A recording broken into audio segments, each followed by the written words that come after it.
Agradecer essa palavra bendita, que nós possamos ter o alimento espiritual com esse evangelho, com a perícope que o voto vai nos trazer, que possa ser muito iluminado e nos iluminando também. Tenhamos um bom estudo, uma ótima noite para todos. Bem-vindo, Walter. Fique à vontade, tá? Ok, muito obrigado mais uma vez, obrigado pelo acolhimento, obrigado a gente sabe que a agenda de todo mundo é muito corrida, e obrigado por anteciparem aí em meia hora o começo, eu agradeço muito, e pela oportunidade, né? Mais uma de estar com vocês, a gente poder conversar mais um pouquinho sobre um tema que me foi passado pela Conceição, sobre o Evangelho de João, a mulher adúltera. Então, nós vamos pedir para Deus, nosso Pai, Mestre Jesus, nos inspirar as reflexões dessa noite, e que a gente possa ter uma reunião muito proveitosa. Eu queria só pedir um favor antes de começar, que é o seguinte: se vocês tiverem alguma observação, alguma pergunta, alguma parte a fazer, às vezes a gente está entretido aqui e não percebe a pessoa fazer o gesto de levantar a mão ou querer intervir. Então, pode interromper, não tem problema, tá? Interrompe, faz a observação, faz a pergunta, a gente para, porque eu prefiro assim, porque às vezes a gente está distraído aqui, preocupado com algumas coisas, e não presta atenção que alguém levantou a mão. Então, fiquem à vontade para interromper a hora que for necessário. Então, muito bem. Então, essa é a perícope que nós vamos estudar, Evangelho de João, capítulo 8, versículos 1 a 11.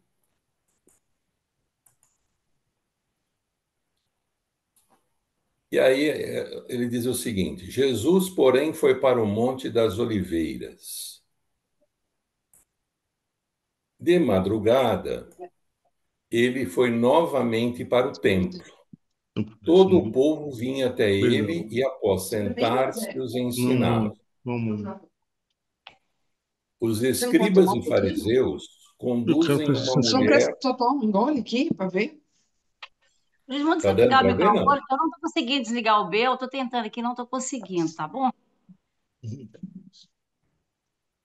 Podemos seguir? Podemos. Ok.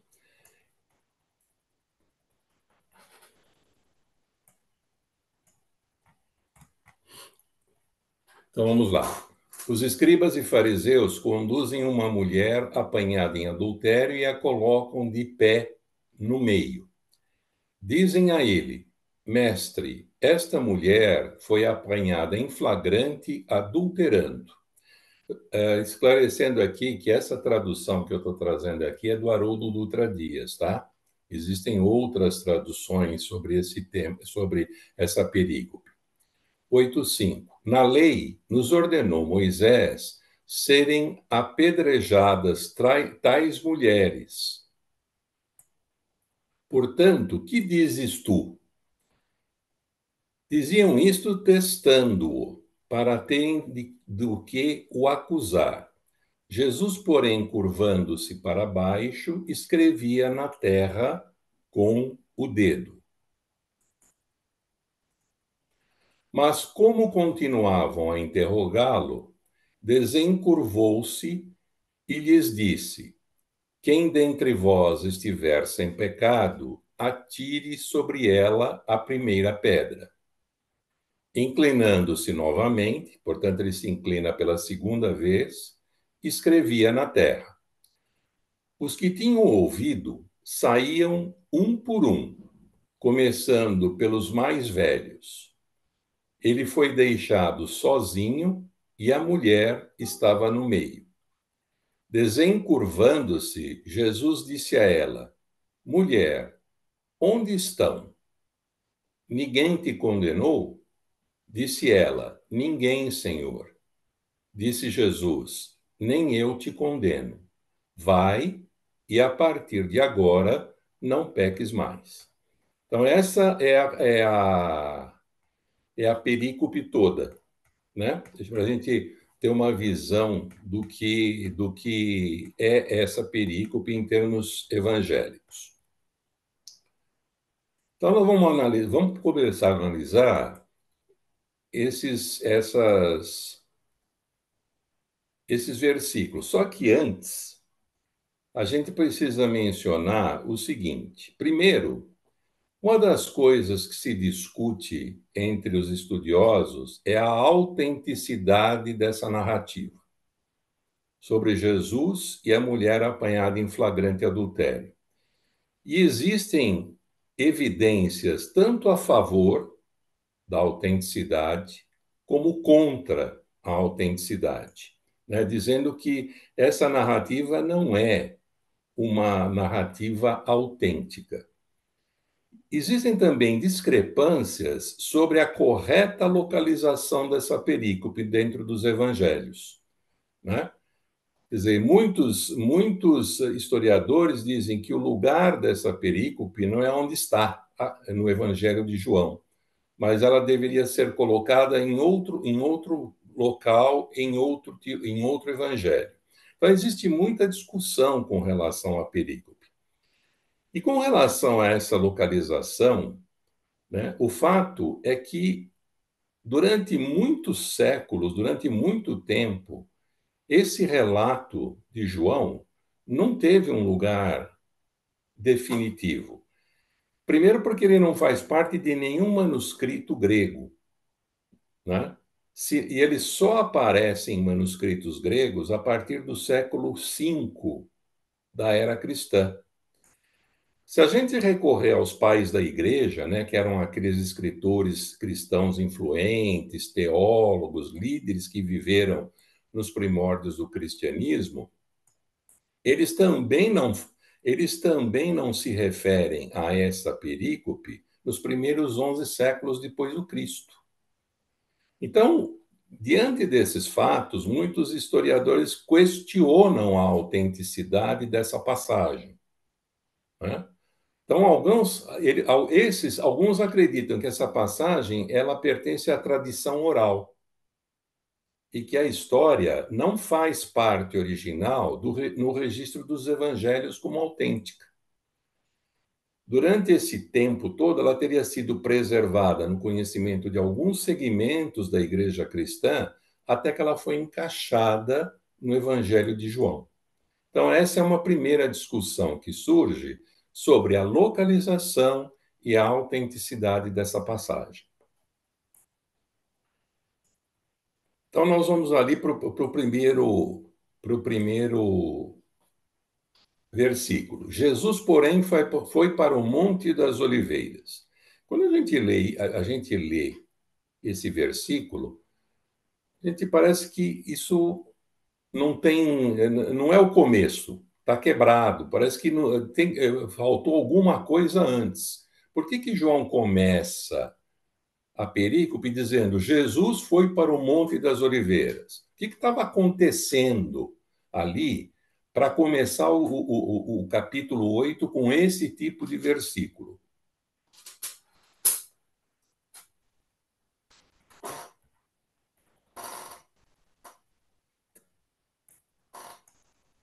Aí a gente é obrigado a recorrer ao capítulo 7 do Evangelho, ao capítulo imediatamente anterior. E nesse capítulo 7, a gente nota uma discussão muito grande entre Jesus, as autoridades religiosas, os habitantes de Jerusalém e alguns oficiais. E essa discussão ela começa lá no versículo 15 do capítulo 7, né? Durante todo esse final, esse meio e final de capítulo 7, Jesus começa a justificar sua autoridade como mestre, né? A afirmar a sua origem divina. Ele fala da aproximação da sua morte, ele fala da sua ressurreição e fala da sua ascensão.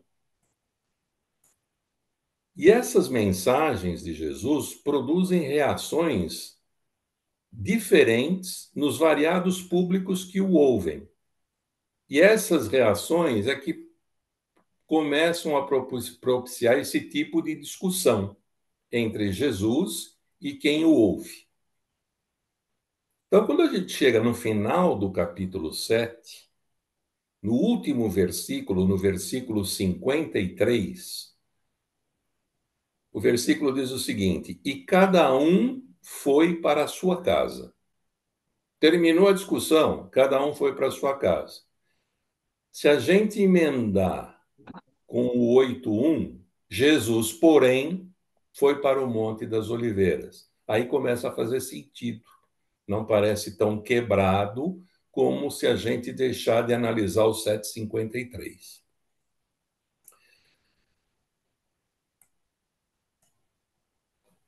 Muitos afirmam, né, que esse é um caso em que o texto evangélico foi dividido erroneamente. Quer dizer, o 7:53 ficou num capítulo e o 8:1 ficou no outro capítulo, iniciando o outro capítulo. Então, alguns historiadores dizem, olha, como eles se completam, eles deveriam estar no mesmo lugar, no mesmo capítulo, numa sequência, e não um num capítulo e o outro no outro. Então, essa é uma das observações que se faz, né?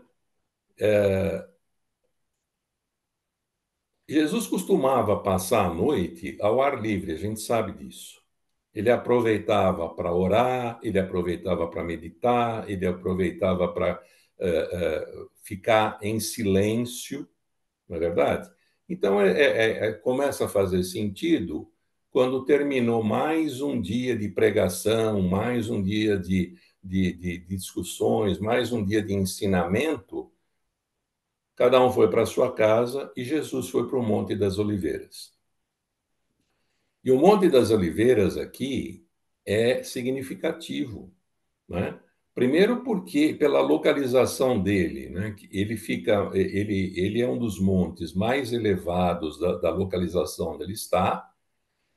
Ele tem 830 metros acima do nível do mar. Ele dá de frente para a cidade de Jerusalém e especificamente de frente para o monte onde foi edificado o Templo de Jerusalém. Então, a localização estratégica do Monte das Oliveiras, em termos de contemplar o templo, né, o local de pregação, o local do ensinamento, mas também muitas coisas que desagradavam Jesus, é muito significativo aí. Então, ele vai ao Monte das Oliveiras, né, e e o Monte das Oliveiras, ele tenha sido associado a várias narrativas, como, por exemplo, aquela pomba que Noé encontrou como sinal de terra seca depois do dilúvio, ele foi encontrar no Monte das Oliveiras. Então, tem várias passagens no Evangelho em que o Monte das Oliveiras é referenciado, né, por diversos motivos. Daí a importância que ele tem dentro do contexto evangélico. O fato é que Jesus foi para o Monte das Oliveiras. De madrugada, ele foi novamente para o templo. Todo o povo vinha até ele e, após sentar-se, os ensinava. Então, esse de madrugada, que normalmente era quando o dia estava amanhecendo, né? Ele fala aqui de madrugada, mas os historiadores, os estudiosos dizem isso aqui era às 6 da manhã, mais ou menos, quando o dia começava a clarear. Então, era a hora do alvorecer. Chega a hora do alvorecer, Jesus volta para o templo e todo o povo vinha até ele e após sentar-se, os ensinava. Aqui tem uma observação que é importante. Tanto o verbo vir como o verbo ensinar, eles estão no tempo imperfeito. Vinha e ensinava. E esse tempo imperfeito, ele caracteriza a continuidade das ações, né? É essa característica do tempo imperfeito do verbo nesse contexto. Jesus, então, ele vinha, o povo vinha normalmente até ele, sempre que ele se apresentava, e ele não perdia uma única oportunidade para ensinar o povo. Então, daí, vinha e ensinava. A instrução sobre os ensinos do Cristo, né, é que acaba permitindo ou permitia a remissão de faltas, a exclusão de imperfeições, não é verdade? A influência e a aplicação dos preceitos do Evangelho são instrumentos até hoje para a nossa transformação, para a nossa melhoria de condição espiritual. Então, a oportunidade para o ensino era sempre muito importante e muito pertinente, principalmente num estágio de evolução em que a humanidade tanto precisa desse guia, vamos dizer assim, para a melhoria própria.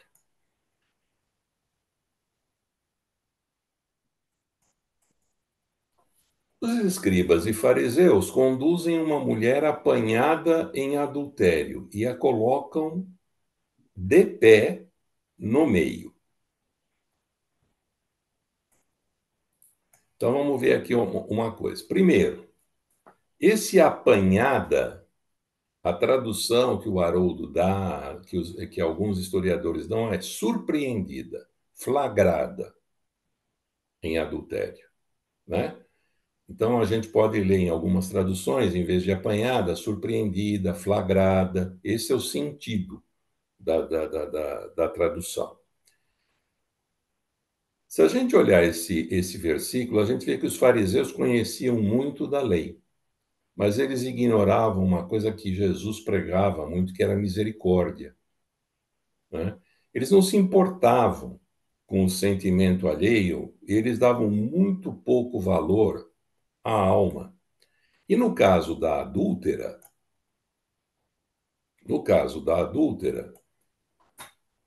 eles estavam muito mais interessados, como a gente vai ver mais adiante, em preparar uma armadilha para Jesus, do que propriamente zelarem pelo cumprimento da lei.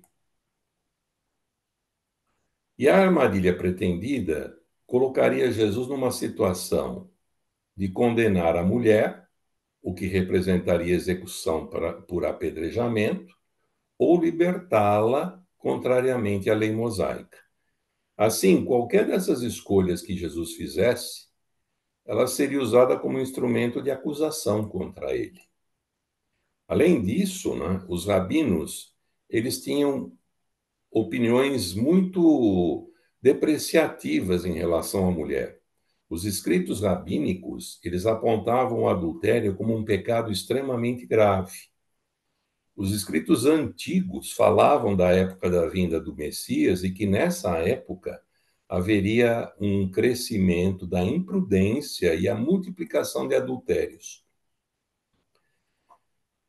Outro ponto que merece atenção, em decorrência desse conceito rabínico sobre as mulheres e sobre o adultério como crime grave, é a conduta dos fariseus e dos escribas em relação à mulher adúltera, né? Que conduta era essa, quando a gente lê aqui a passagem? Uma conduta grosseira, até certo ponto violenta, de total exposição. Veja que eles colocam a mulher em pé e no meio, né? Quando a colocam, tornando a mulher um centro de atenção do julgamento a ser feito. Então é isso que ocorre. Jesus é surpreendido com essa situação. E aí eles dizem a ele: mestre, esta mulher foi apanhada em flagrante adulterando. Né? Veja que é flagrante mesmo, para não ter desculpa, não é verdade? E aí o que acontece? Se a gente for lá no Deuteronômio, no livro do Deuteronômio, que é o quinto livro lá da Torá, né? que são aqueles ensinamentos, onde estão os ensinamentos de Moisés, né?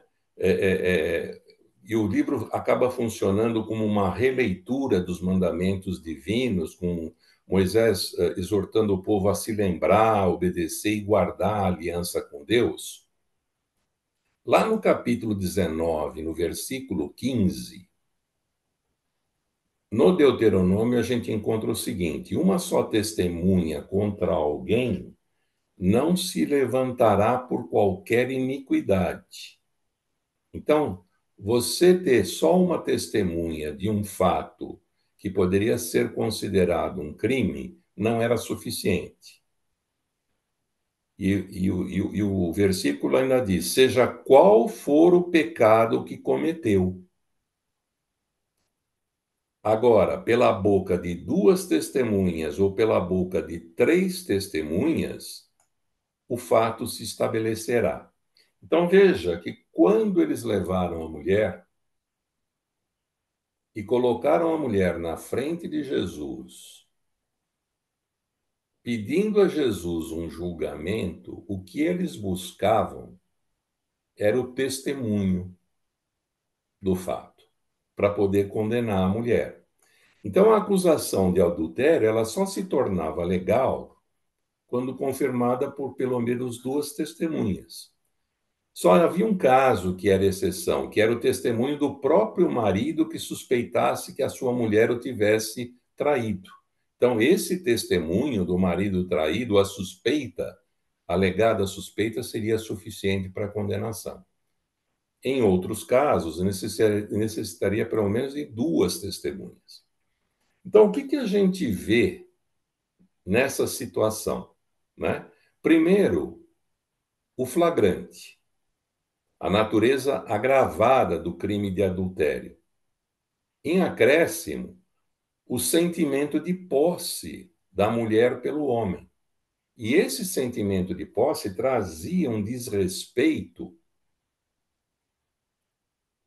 quando violado, porque é como se é como se o autor estivesse violando a posse alheia. Então veja a situação em que a mulher ela é colocada naquela época.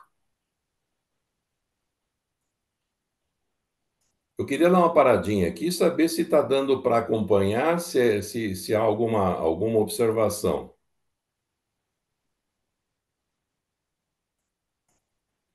Nada? Então vamos em frente. Continuam eles. Na lei, nos ordenou Moisés serem apedrejadas tais mulheres. Portanto, que dizes tu? Né? Aí, como a gente diz em bom português, encostaram Jesus na parede, né? Jesus tinha que, estavam pedindo a manifestação dele quanto ao fato. Mas aí a gente segue adiante e vai lá no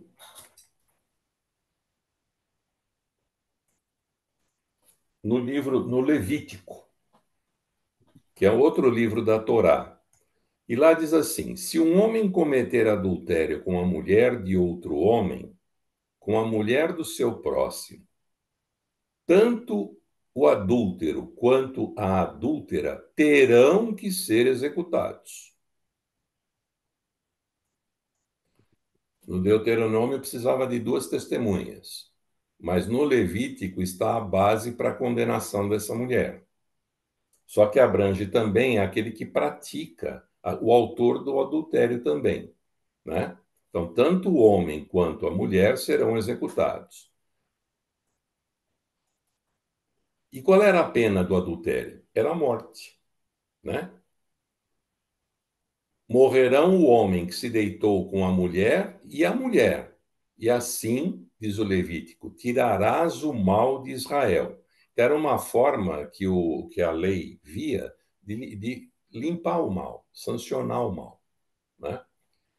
E a morte se dava por apedrejamento. E a gente sabe que o apedrejamento era uma das penas mais extremas, uma das execuções mais extremas, a morte por apedrejamento, né? A crucificação era outra. Então, dependendo do crime, existiam outras penas, mas nesses crimes de gravidade maior, a gente tinha a crucificação e tinha o apedrejamento.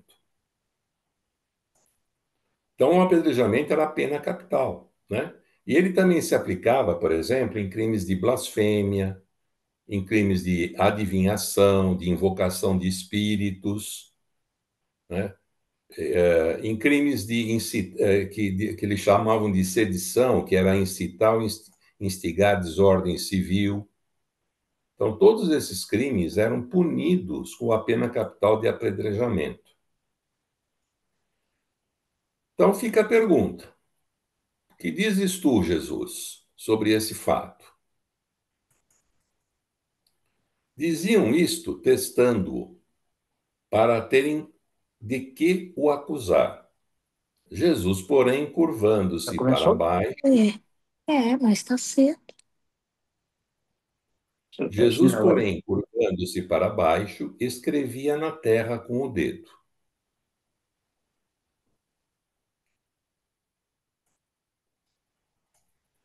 Muitas traduções, elas trocam esse testando-o pelo verbo tentar, tentando-o, né? Então, o que eles estavam fazendo era exatamente isso. Eles estavam testando Jesus, né? Tentando Jesus para ver se Jesus caía em contradição ou com a lei, perdoando a mulher, né? Ou se ele, condenando a mulher, incitaria as pessoas, pela autoridade que ele tinha, de fazerem o mesmo. Então, como a gente viu, esses acusadores, eles não estavam propriamente acusando naquele momento e nem se importavam com o que viesse a acontecer com a mulher, né? Eles eram, na verdade, movidos pela rejeição e alguns até pelo ódio que naquele momento eles já alimentavam por Jesus. Naquele momento, os fariseus eles já tinham decidido se livrar de Jesus, porque Jesus trouxe muitos conhecimentos e muitos questionamentos que incomodavam os fariseus. Então, eles tinham um plano para a morte de Jesus. E eles buscavam um pretexto para poder acusar Jesus e levar Jesus a juízo. E esse caso da mulher adúltera era uma oportunidade para eles fazerem isso, né? Então, quando eles pedem a opinião de Jesus, sugerindo que a mulher fosse apedrejada, eles esperavam poder acusar Jesus diante da reação dele, usando uma de duas situações. Se Jesus ordenasse ou mesmo concordasse com o apedrejamento, eles poderiam acusá-lo perante as autoridades romanas, como eu disse, de incitar a outros para matarem a mulher, né? Eles poderiam dizer, olha, Jesus, apesar da lei, Jesus incitou o povo a apedrejar a mulher, a matar a mulher. Se, por outro lado, Jesus não permitisse a morte da mulher, ele seria visto como alguém que permite um crime gravíssimo, segundo a interpretação judaica. E com isso, Jesus ficaria desacreditado perante as autoridades e perante o povo.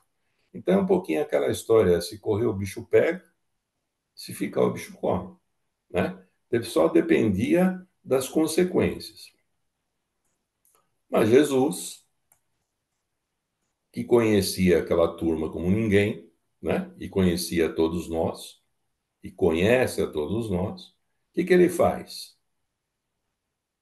Ele se abaixa e começa a escrever na terra com o dedo. Essa passagem, né, embora fossem duas vezes na mesma passagem, foi a única vez em que Jesus aparentemente escreveu alguma coisa. A gente sabe que tudo que ele deixou foram exemplos. Os escritos vieram através dos evangelhos, né? Mas dentro dos evangelhos, essa é a única vez que se registra que Jesus teria supostamente escrito algo. E há muitas interpretações, né? Então, por que Jesus fez isso? Primeiro, porque ele não queria, ele estava rejeitando, dizem os estudiosos, o ofício de juiz. Ele não estava ali para julgar a mulher. Ele não estava ali para dar um veredito, que é o que os fariseus desejavam naquele momento.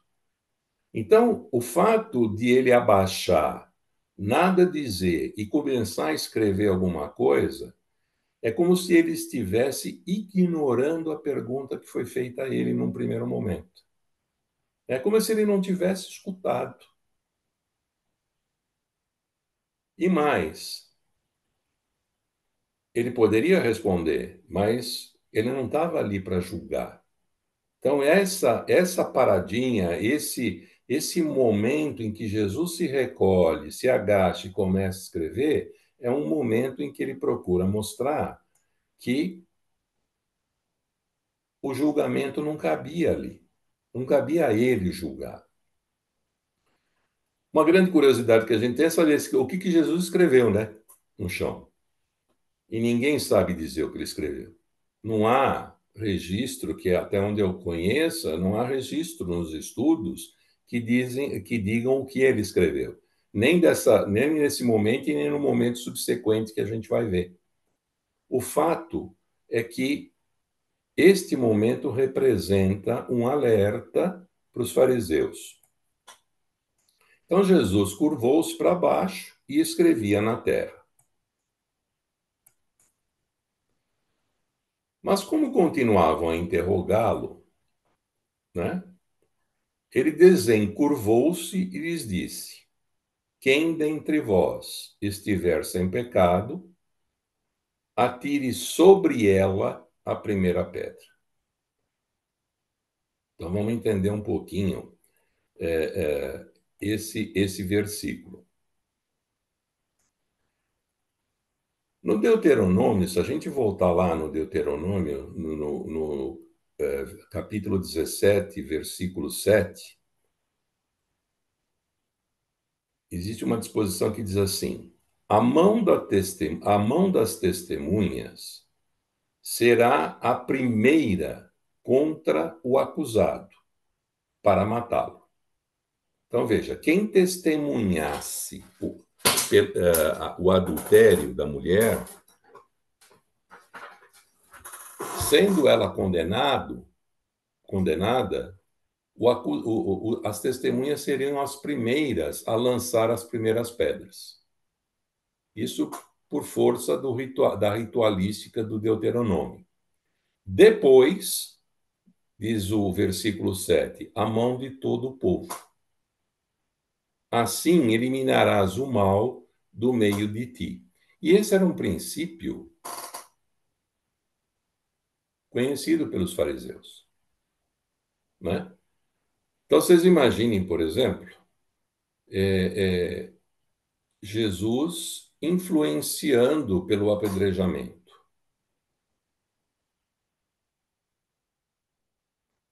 facilitando a vinda de testemunhas que às vezes poderiam até nem ter presenciado, mas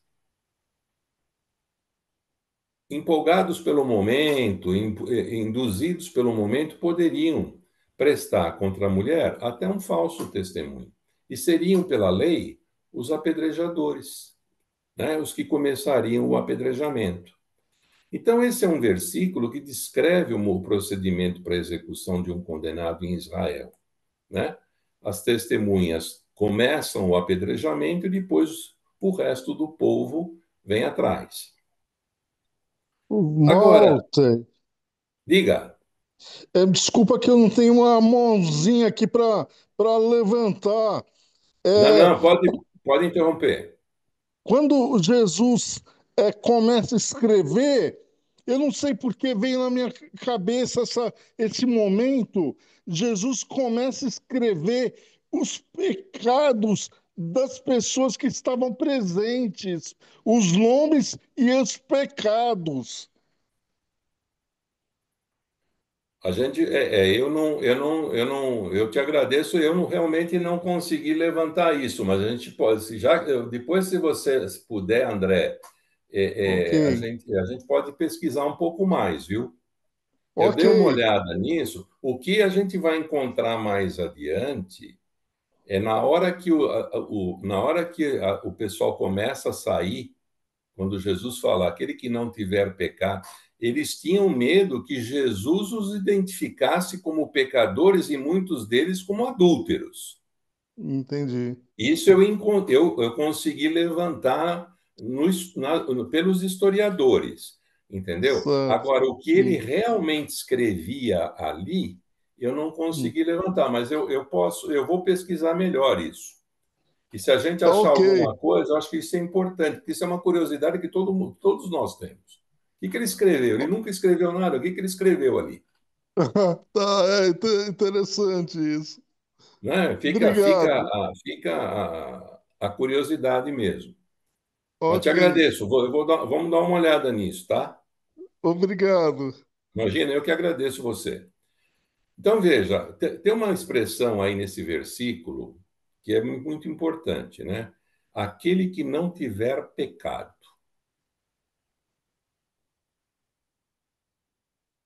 Então, existem várias interpretações, né, sobre isso. Que tipo de pecado? Então, muitos dizem assim: não, Jesus está dizendo o seguinte, que para você julgar alguém por algum crime, ou por algum pecado, você não pode ter pecado nenhum. Se a gente trouxer para o nosso conhecimento espírita, nós precisaríamos, para julgar e condenar alguém, sermos espíritos puros. E a gente sabe que um espírito puro jamais condenaria alguém, né? Então, essa possibilidade faz sentido. Né? Porque Jesus diz assim, ó, ninguém tem autoridade para condenar essa mulher, porque são todos pecadores. Então, essa é uma primeira possibilidade. A outra possibilidade é que ele procurou dar uma interpretação sobre o adultério e procurou mostrar o adultério sob um aspecto mais humano, aplicando a misericórdia. Porque a lei era uma lei muito dura, era a lei mosaica, era a lei de Moisés. E a gente sabe lá pela história que Moisés precisou, num determinado momento, trazer leis que fossem duras e controlassem aquele povo, que era um povo ainda muito desorganizado, era um povo muito duro de sentimento, era um povo ligado às coisas materiais, né? Então, se a gente olhar só a lei mosaica, a lei é muito dura. E Jesus quis, nesse momento, falando de um Deus misericordioso, quis aplicar a misericórdia, mesmo num crime considerado pela humanidade como grave. E ele quis aplicar também uma coisa que é muito importante na lei, e é muito importante hoje em dia na lei do homem, que é a equidade, né?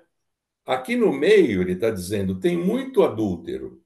Como é que vocês querem julgar essa mulher? E aí é que eu volto, viu, André? E Oi. encontrei essa interpretação. Ele sabia quem era. Ele sabia, né? Então, como é que vocês querem condenar uma mulher pelo mesmo crime que vocês cometeram? Né? Se não fosse por outro pecado, seria pelo próprio pecado de adultério. Então, o que Jesus estava chamando era o seguinte: olha, a lei está aí, mas tem que haver bom senso na aplicação da lei, né? Então vem aquela história: o que é mais importante? É a condenação ou é a reabilitação? É isso que Jesus quis tentar mostrar nessa passagem. Então ele deixa uma mensagem para o futuro, naquele momento, que é a necessidade da gente humanizar a lei, né? Tem que tornar a lei mais realista e mais realista e aplicável ao tempo em que ela está vigindo. Não dá para ficar com aquilo que foi criado há um tempo atrás e aplicar anos, décadas depois, porque provavelmente ela não se aplica com a mesma exatidão que se aplicava lá atrás. E tudo isso, nesta frase, nesta exclamação de Jesus, está envolvido. Esse sentimento de misericórdia, esse sentimento de equidade, né? Esse sentimento de compaixão, etc. E Jesus fazia muito isso, ele fez com Madalena isso, não fez? Ele fazia com outros, né? Fez com Judas que o traiu. Quer dizer, o sentimento de Jesus era esse sentimento de reabilitação. Cometeu um crime? Cometeu sim. Cometeu um erro? Cometeu, sim. Cometeu um pecado? Sim. Mas o que é importante? É a reabilitação, né, daquele que passou por essa imperfeição.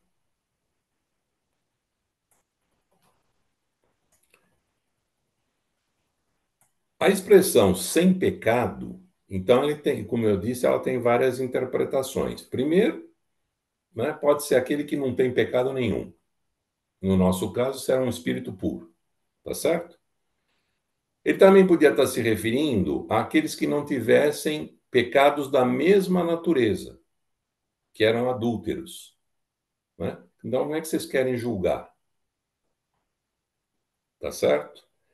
Então, essas interpretações são possíveis, mas o fato, né, nesse ensinamento de Jesus, é o cuidado com o julgamento. Isso é uma coisa que vem até os nossos dias, né? Você julgar alguém ou julgar situações, sendo você imperfeito, o risco de causar maiores prejuízos é muito grande, né? E aí vem a pergunta: como é que eu julgo alguém se eu ainda sou culpado perante Deus? Se eu ainda sou imperfeito?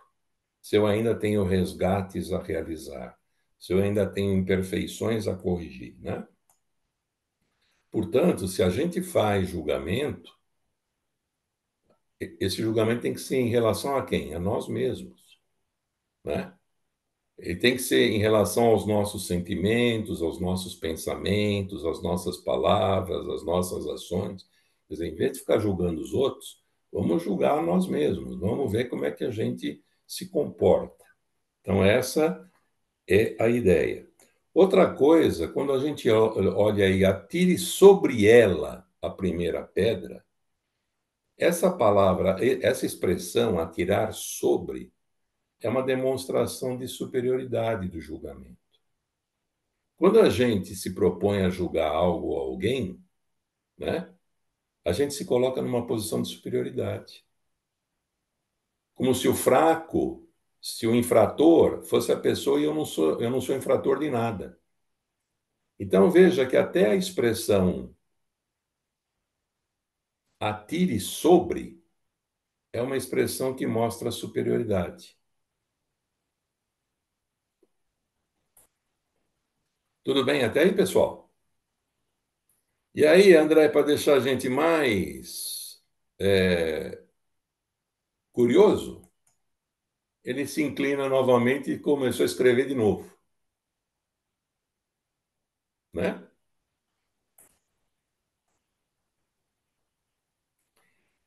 Por que ele voltou a escrever outra vez? Porque o que ele estava fazendo? Ele estava dando tempo para a turma pensar, né?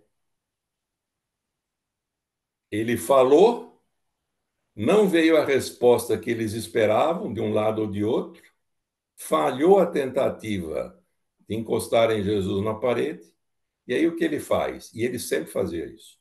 Ele tinha uns momentos de silêncio, né? Para o pessoal pensar.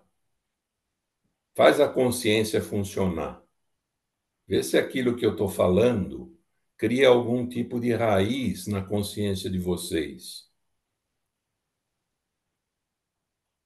para que a gente possa ter uma lei aplicável com mais misericórdia, para que houvesse a necessidade de um melhor exame e de um autoexame do aplicador da lei antes de aplicar a lei, né? Então, esse é o significado que os estudiosos dão para essa segunda agachada de Jesus, né, e esses momentos em que ele silencia outra vez.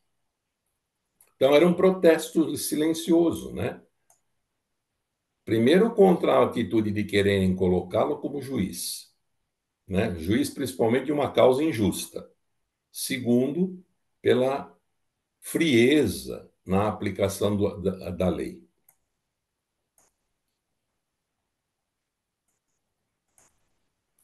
Os que tinham ouvido saíam um por um, começando pelos mais velhos.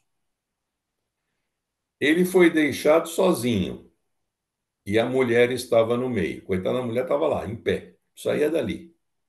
Não é verdade? No final, sobrou ele e a mulher.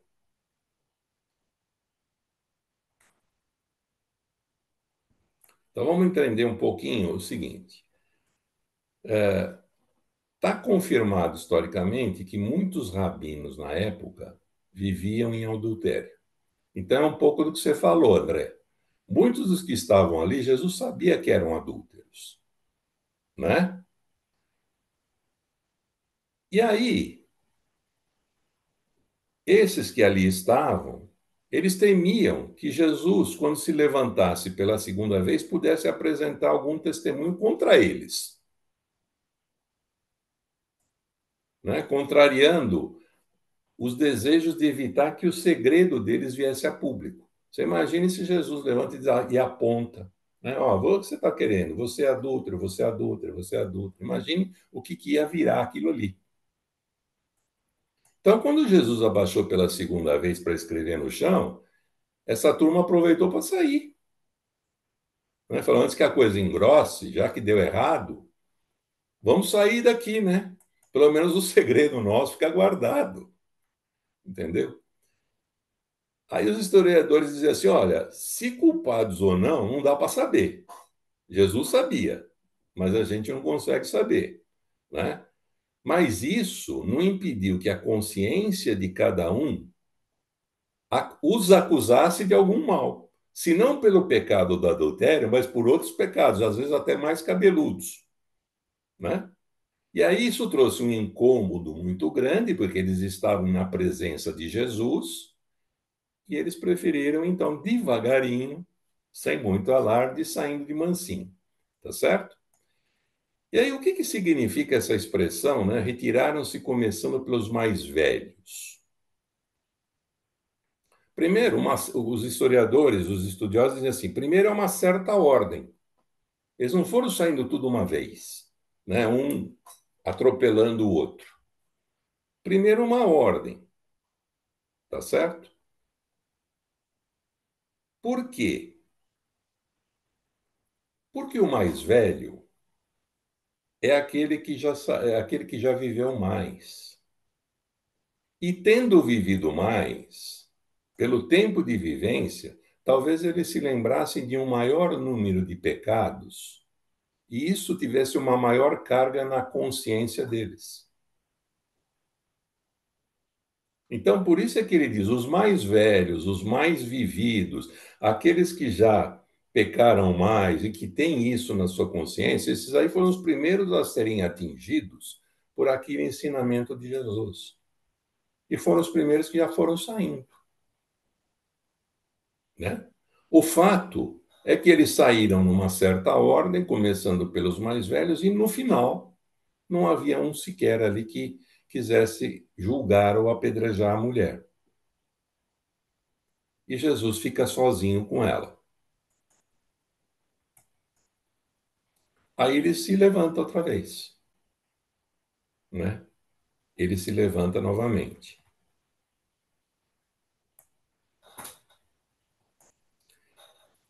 Esse versículo aí, o 8:10, ele possui algumas outras redações, né? Que chamam a atenção para o fato de Jesus fitar a mulher. Aqui não está dito que ele fitou a mulher. Aqui não. Mas existem traduções que dizem mais ou menos o seguinte: erguendo-se Jesus e não vendo a ninguém, senão a mulher, perguntou-lhe: mulher, onde estão aqueles teus acusadores? Ninguém te condenou? Veja que nessa tradução, erguendo-se Jesus e não vendo a ninguém, senão a mulher. Jesus fitou a mulher.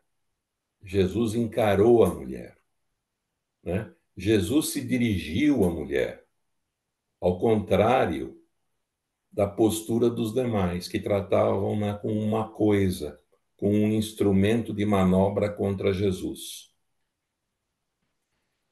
E isso é uma coisa importante, a gente sabe disso, nós que trabalhamos em casa espírita, nós que atendemos pessoas, que o fitar as pessoas é sinal de acolhimento.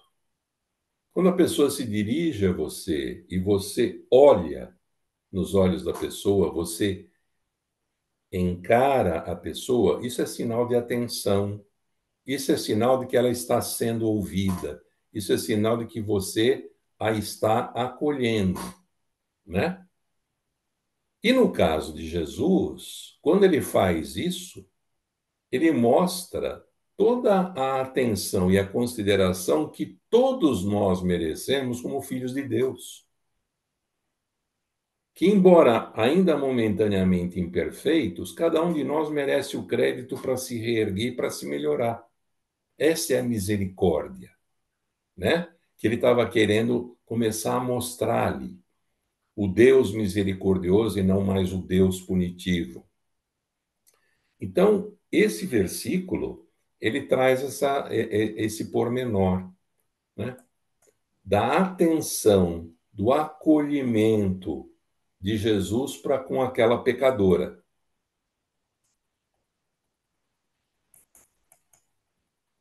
E aí ela diz assim: não, Senhor, ninguém me condenou. Disse Jesus: nem eu te condeno. Porque para condenar você tem que julgar, e Jesus não estava julgando, né? Vai e a partir de agora não peques mais. Então aqui a gente vê algumas coisas que a gente aprende no Espiritismo também, né? Quer dizer, primeiro, um homem não tem direito de condenar outro homem. E que se julgamento há, esse tem que vir de um tribunal superior, de acordo com a lei divina, e não de quem é igual.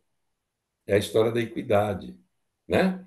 Como é que eu posso, um ser imperfeito, condenar um irmão também imperfeito? Se há julgamento, se julgamento há, ele tem que vir de cima. O julgamento de acordo com a lei divina, né? E tem uma outra coisa. A gente peca por pensamento e por sentimentos também, né? Então, muitos não cometem atos que podem ser considerados crimes, mas eles podem ser culpados do desejo íntimo de cometer. Então, essa é uma outra coisa, o pecado por pensamento ou o pecado por sentimento. E quando Jesus diz, a partir de agora, vai, e a partir de agora não peques mais, o que ele está dizendo? Da importância de a gente aprender com os erros e não voltar a cometer os erros. Esse é o valor, né? Isso é que conta. É quando a gente erra, e erra sim, e continuaremos errando ainda pelas nossas imperfeições, pela nossa ignorância. Mas o que é importante para Deus e para a lei do progresso? É a gente aprender com o erro. A gente não voltar a cometer os mesmos erros. E isso está representado aí. Vai, e a partir de agora não peques mais. Então, assim, bem rapidamente, essa é uma análise dos versículos. Mas tem algumas coisas que a gente precisa pontuar antes de encerrar, né? Primeiro, nessa perícope a gente vê algumas coisas, como, por exemplo, o espírito insensível, endurecido dos fariseus, para com aqueles que eram mais miseráveis, para com aqueles que eram pecadores, para com aqueles que mais necessitavam, né?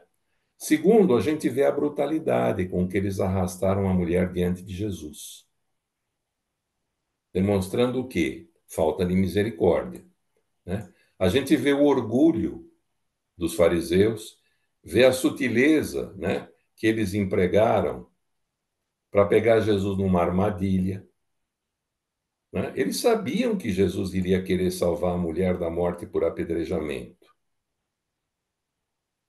Mas essas são características, muitas vezes, dos indivíduos que se deixam dominar por preconceitos religiosos, né? A religião, ela também se a gente não tiver bom senso, se a gente não tiver discernimento, ela também nos leva a sermos endurecidos muitas vezes. E Jesus, ao contrário, demonstrou o quê? Compaixão, demonstrou simpatia para aquela criatura humana que foi trazida à presença dele, né? Uma criatura que estava escravizada pelo quê? Pelas paixões humanas, como nós somos escravizados pelas paixões, né? Então, o ensinamento que se pode extrair dessa passagem é o de que a lei, ela deve ser interpretada espiritualmente. Para Jesus, era muito mais importante que a mulher se arrependesse e que o seu espírito fosse restaurado do que fosse cumprida a dura tradição transmitida por Moisés, que requeria a morte por apedrejamento. Da mesma forma que Jesus não veio destruir a lei, ele mostrou que a lei não existe para destruir, e sim para apontar ao homem a grande necessidade que o homem tem de se redimir. E, nesse caso, a aplicação da lei ela deve se basear em princípios mais elevados do que simplesmente a atitude de vingança, a atitude do troco, né? Que era uma das coisas que vigia na época, do olho por olho, dente por dente. O que a gente aprende também nessa perícope? Primeiro, que Deus não trata os homens de maneira crua. Vocês imaginem se Deus nos tratasse da maneira como os fariseus tratavam as pessoas, né? Segundo, que Jesus preferiu, em vez de condenar a mulher, ver o arrependimento dela, né? E isto mostra o que é a misericórdia, quando nos dá outra chance, quando nos dá novas possibilidades. Agora você errou, você aprendeu?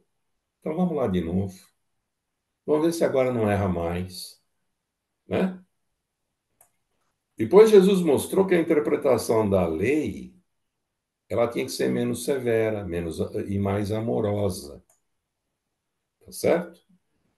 Mais do que salvar o corpo da mulher, Jesus procurou salvar o quê? O espírito dela, a alma dela, né? Ele mostrou que aqueles que acusavam a mulher são também pecadores, e às vezes até muito piores. Ele mostrou com isso a hipocrisia do julgamento, né?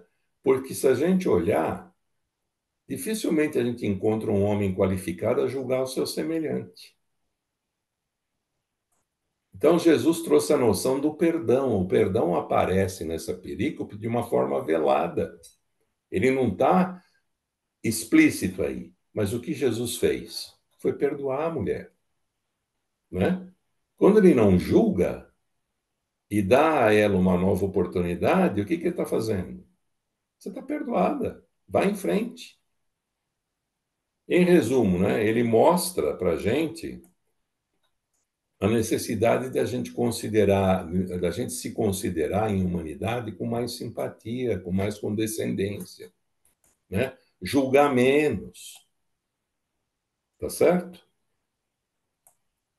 E aí existe uma coisa que eu me lembro, né?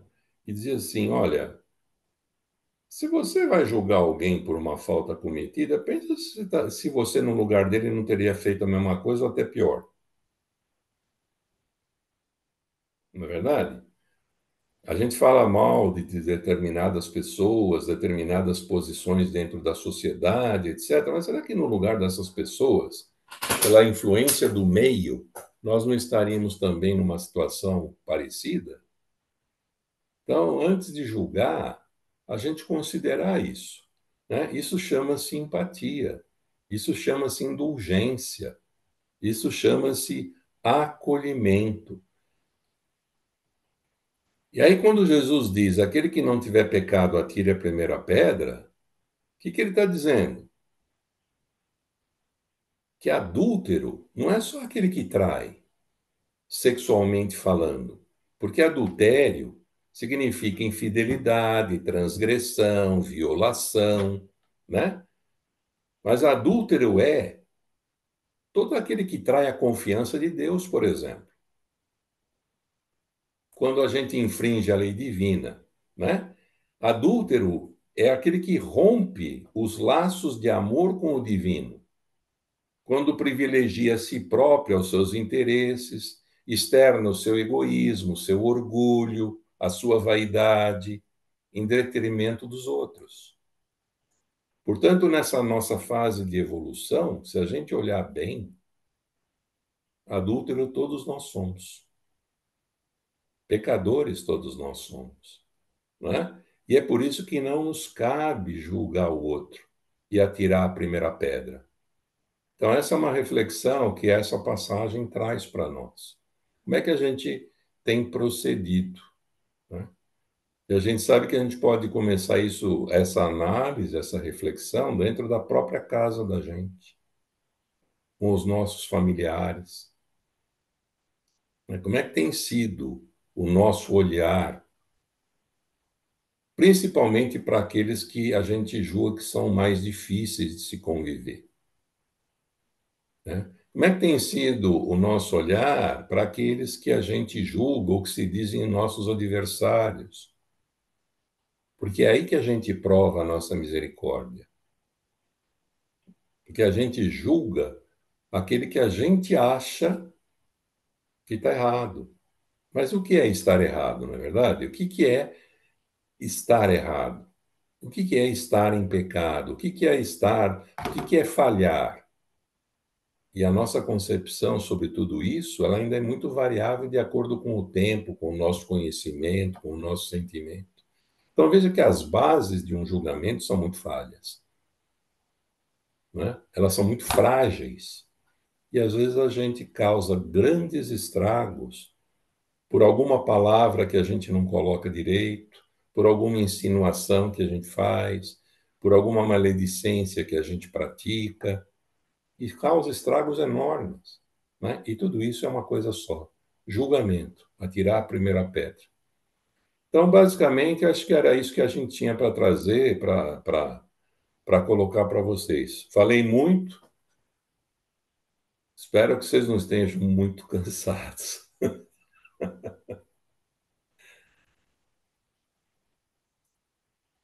Falou muito bem. Não foi muito, não. Falou muito bem.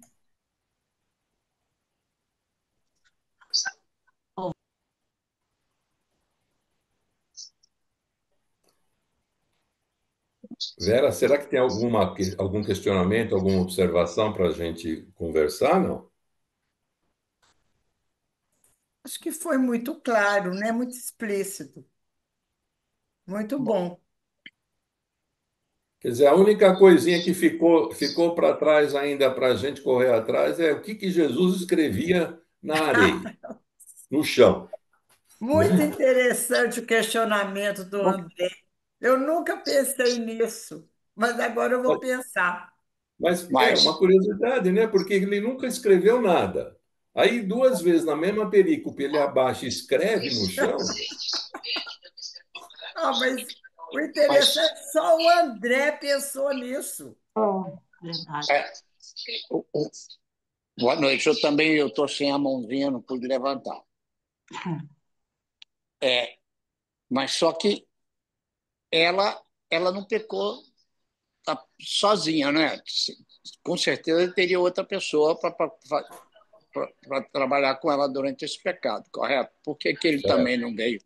Por que que ele também não veio a julgamento, não é? Não faz sentido, né?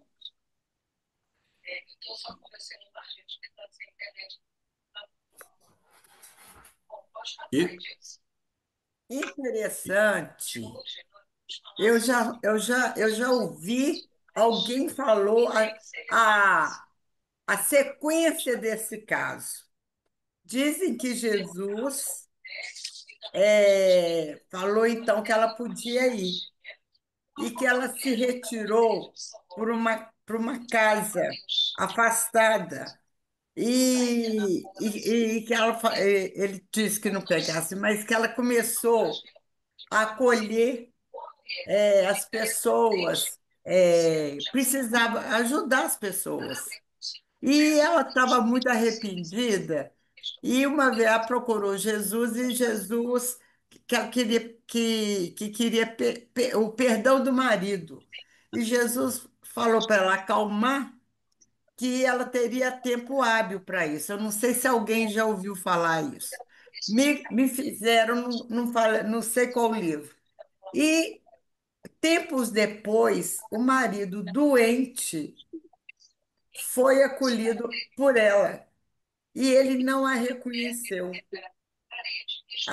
Ela cuidou dele, ele já estava muito mal e ela aí se apresentou. Ele estava no final de vida e ela cuidou dele. Jesus havia falado com ela: você terá oportunidade.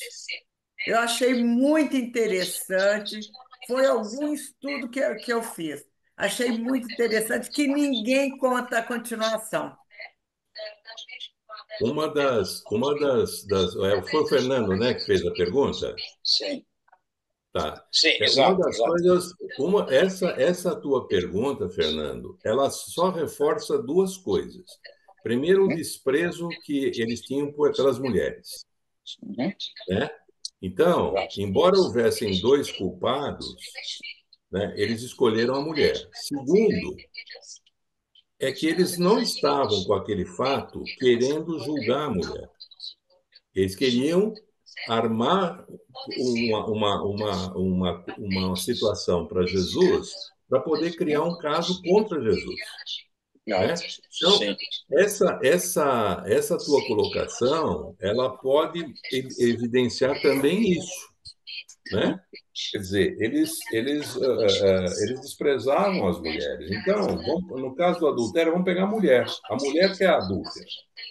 uhum, Embora a lei dissesse que a pena cabia para os dois, uhum, né?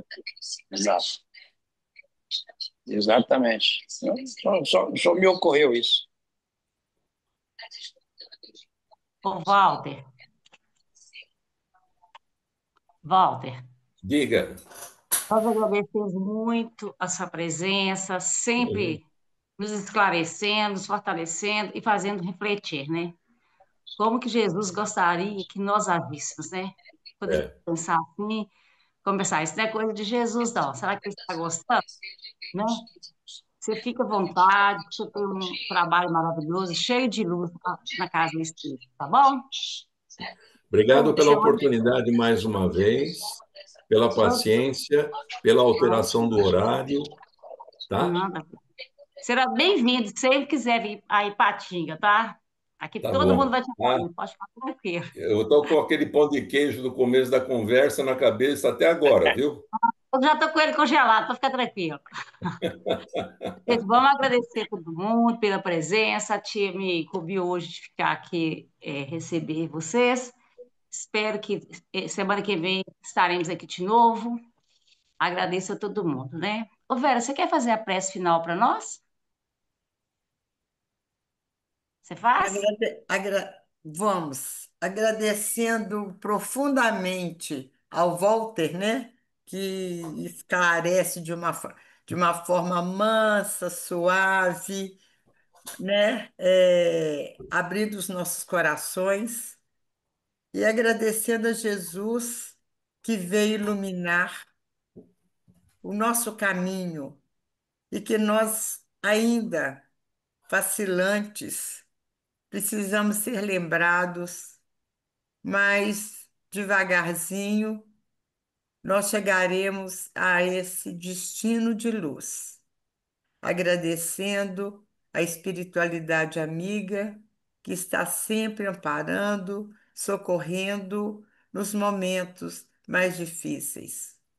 E agradecendo por mais um estudo para o nosso enriquecimento e, acima de tudo, para a nossa responsabilidade, que nós não podemos dizer que não sabíamos. Nós já sabemos, agora que nós possamos colocar a mão na massa e fazermos essa caminhada para a luz. Que Jesus nos ampare, nos ilumine, ilumine a esse irmão que veio abrir mais o nosso entendimento e que tenhamos uma semana de paz e de muita luz. Que assim seja. Assim Graças a Deus. seja. Muito agradecido, senhor. Ô, Um Muito gente, abraço agradecido para mais uma vez. todos.